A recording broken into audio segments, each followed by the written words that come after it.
Good morning সবাইকে। আমার চ্যানেলে নতুন একটি ভিডিওর সঙ্গে তোমাদেরকে অনেক স্বাগত, অনেক ভালোবাসা। তোমরা সবাই কেমন আছো? আশা করছি সবাই ভালো আছো, সুস্থ আছো, আর আমরাও ভালো আছি। এখন সকাল 5টা বাজে। আজকের ব্লগটা আমি এখন থেকেই শুরু করছি। তোমরা পুরো ভিডিওটা প্রথম থেকে শেষ পর্যন্ত দেখতে থাকো, আশা করছি ভালো লাগবে। আজ আমি ঘুম থেকে উঠেছি তখন বাজে 4:40। অনেক সকাল সকাল উঠে পড়েছি। এত গরম, ঘরের মধ্যে থাকতেই পারছি না। মনে হচ্ছে কখন সকাল হবে, একটু ছাদে যাব। ঘরে প্রচণ্ড গরম। ছাদে আসলে তবুও একটু ঠান্ডা আছে, হালকা একটু হাওয়া হয়, ভালো লাগে। তো ছাদে এসে আমি একটু হাঁটাহাঁটি করছি, হালকা একটু ব্যায়াম করলাম। যেদিন একটু সকাল সকাল উঠি, একটু হাঁটাহাঁটি করি, সেদিন মনটাও ভালো লাগে আর শরীরটাও পুরো ফ্রেশ লাগে। এরপর বাসি জামা কাপড় ছেড়ে আমি চলে এসেছি ছাদে। কিছু জামা কাপড় কাচাকুচি করার আছে, তার জন্যই সকাল সকাল ওগুলোকে নিয়ে চলে এসেছি। কারণ বেলা বাড়ার সঙ্গে সঙ্গে এত রোদ্দুর হবে, ছাদে পাই দেওয়া যাবে না। জামা কাপড় কাচা তো অনেক দূরস্থ, তার জন্যই সকাল সকাল আগে কাচাকুচিটা করে নেব, তারপর বাদবাকি কাজগুলো করব। প্রতিদিন রাত্রেবেলা যখন ঘুমাতে যাই তখন আমার একটাই চিন্তা, যে সকাল সকাল উঠতে হবে। সকাল সকাল উঠে রোদ্দুর ওঠার আগেই কাজকর্ম সেরে নিতে হবে। কারণ এখন এত তাপমাত্রা, হয় সকাল 8টার আগে সমস্ত কাজ কমপ্লিট করতে হবে, আর না হয় বিকাল 5টার পরে। এরকম তাপমাত্রা। কী বলো তো, যদি রান্নাটা হয়ে যায় না, তাহলে অনেক টেনশন কমে যায়। যে সব থেকে বড় কাজটা তো হয়েই গেছে না, রান্না হয়ে যাওয়া মানে একটা বড় কাজ হয়ে গেল। তারপর সারাদিন টুকটাক করে কাজকর্ম করলাম, কোনো ব্যাপার না। বেশ কয়েকদিন ধরে বৃষ্টির অপেক্ষায় আছি। কবে একটু বৃষ্টি হবে, তাহলে একটু শান্তি, তাই না বলো?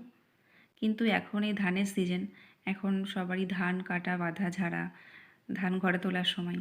এখন বৃষ্টি না হওয়াই ভালো। হাজার গরম পড়লেও আমাদের সহ্য করে নিতে হবে একটু। তারপর চাষিদের ধান টান গোছানো হয়ে যাক, তারপর বৃষ্টি হোক, কোনো ব্যাপার না, তাই না? না হলে ধান যদি নষ্ট হয়ে যায়, সারা বছর খাবো কি, তাই না? আর বিচুলি যদি নষ্ট হয়, তাহলে গরুগুলো কী খাবে? এটাও একটা চিন্তার বিষয়। যাই হোক, তোমাদের সঙ্গে গল্প করতে করতে জামা কাপড়গুলো কেচে আমি মেলে দিলাম। এবার চলে এসেছি ঘরে, আর একটা বেড কভার পেতে দেবো।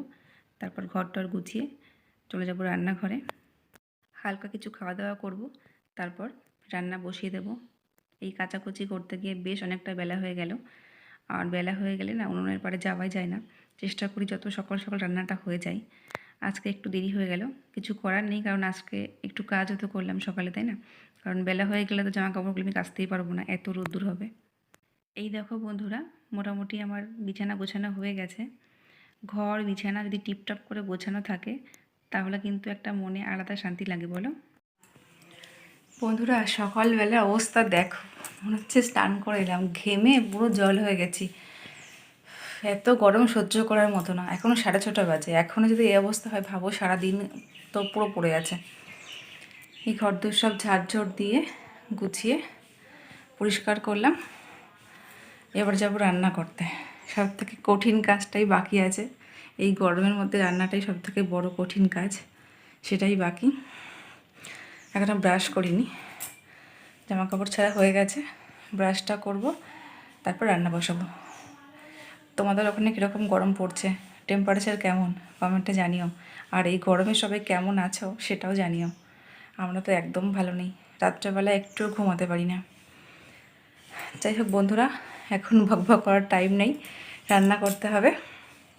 তো চলো, তোমরা পুরো ভিডিওটা প্রথম থেকে শেষ পর্যন্ত দেখতে থাকো, আশা করছি ভালো লাগবে। রান্নাটা বসাই, তোমাদের সঙ্গে আবার পরে কথা হবে। চলো, টাটা। চলে এলাম রান্নাঘরে। এখানে আমি মাছের মধ্যে লবণ হলুদ দিয়ে মাখিয়ে নিচ্ছি। এটা হচ্ছে বোয়াল মাছ। এই মাছটা ভাজতে গেলে ভীষণ ফাটে, তোমরা সবাই জানো। থালা কিংবা গামলা চাপা দিয়ে দিয়ে ভাজতে হয়। খেতে তো বেশ লাগে, কিন্তু ভাজতে গেলেই মজা। আমার সবজিও কাটা হয়ে গেছে। এখানে ঝিঙে কেটে নিয়েছি, দেখে মনে হচ্ছে এক গামলা, কিন্তু রান্না করার পর কমে যাবে। এখানে কাটা হয়েছে সজনের ডাঁটা, আলু। আর মাছ আমার এক ব্যাচ ভাজা হয়ে গেছে। এখানে পেঁয়াজ রসুন আদা সব কেটে নিয়েছি মাছের ঝোলের জন্য। এই দেখো বন্ধুরা, আমার মাছ ভাজা হয়ে গেছে, আলুও ভেজে নিয়েছি। এবার মশলা দিয়ে ঝোলটা দিলেই হয়ে যাবে মাছের ঝোল। মাছের ঝোলে দেবো ধনেপাতা, তার জন্য চলে এলাম তুলতে। এই পাতাটা না বেশ ভালো, লোকাল ধনেপাতার মতোই সেন্ট, খেতেও বেশ স্বাদ। বাড়িতে থাকলে বেশ উপকারী হয়, টুকটাক তুলে খাওয়া হয়। যদিও আমাদের বাড়িতে ওই ধনেপাতাটাও রয়েছে, যখন যেটা ইচ্ছা হলো তখন সেটা তুললাম, রান্না করলাম। তো চলো বন্ধুরা রান্না বান্না করি, তোমাদের সঙ্গে ফাইনালি শেয়ার করব কী কী রান্না হলো। চলো টাটা। রান্না আমার কমপ্লিট বন্ধুরা। তো চলো দেখে নিই ফাইনালি কী রান্না হলো।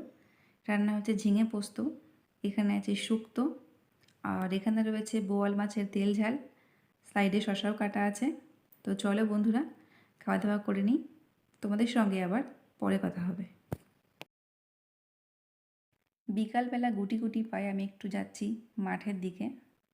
এখন কোনো কাজ নেই, তো মনে হলো যাই একটু জমি থেকে ঘুরে আসি। দেখো কি রোদ্দুর, আমি তাকাতে পারছি না, এত রোদ্দুর।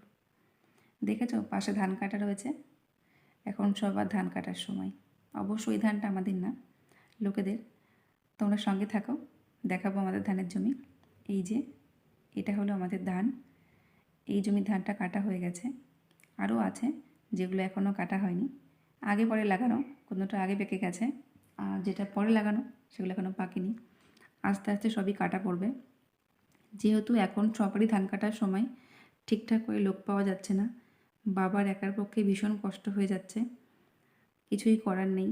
এখন এত সুন্দর ওয়েদার, সুন্দর বলতে গরম আছে কিন্তু ধানের জন্য ভালো। এই রোদ্রের মধ্যে ধান গোছাতে হবে। আর এই জমির ধানটা এখনও কাটা হয়নি, এটা পাকতে একটু বাকি আছে। আজকে জল দেওয়া হলো, এটা ওই সপ্তাহখানিক পর কাটা হবে। দেখো কি সুন্দর দেখতে লাগছে, এই ধানটাও ভালো হয়েছে। আর একটা জমিতে আছে ধান, সেটা হলো ওই মাঠে রাস্তার ওপাশে, ওখানে আর যেতে পারলাম না।